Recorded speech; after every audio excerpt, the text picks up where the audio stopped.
Somebody else. Mine were a lot like the planning ones. I was like thinking about what I had to do today, but then I'd go back to, I'm sitting here in the chair trying to watch my thoughts, like, so what I needed to do, and then back to what I was doing, what I needed to do, back to what I was doing. Good. What did you?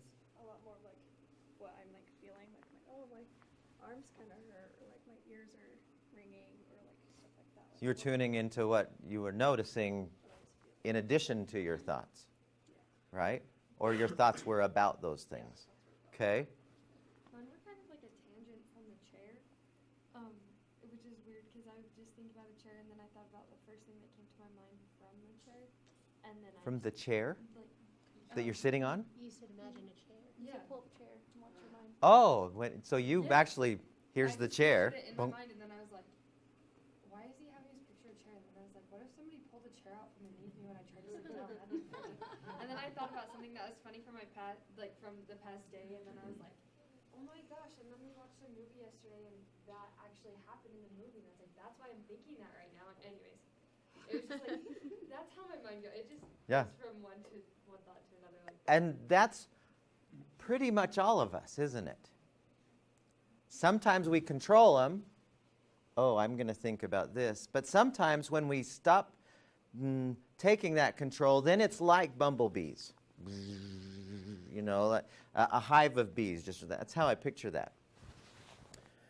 Now, I'm not saying, and it's the same as with meditation.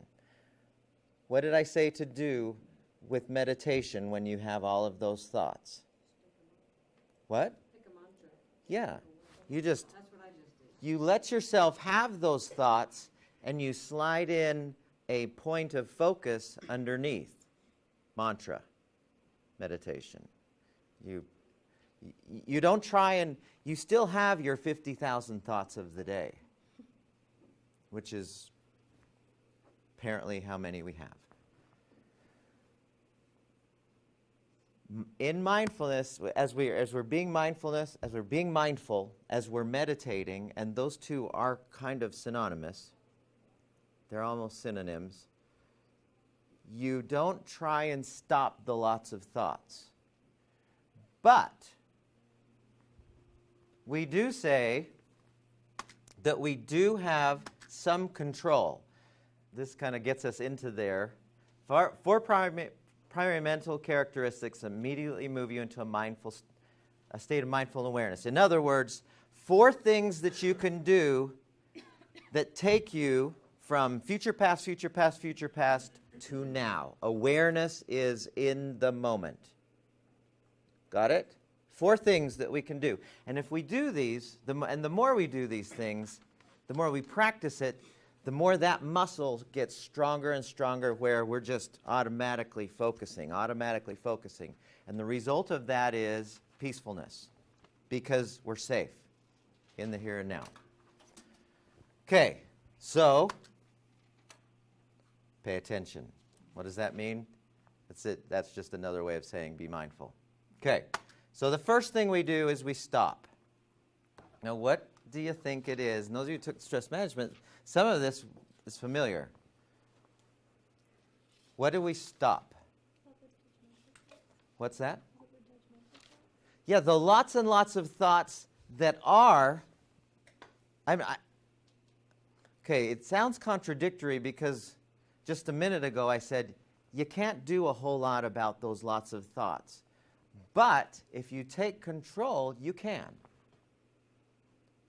Which is what Stephanie just did, correct?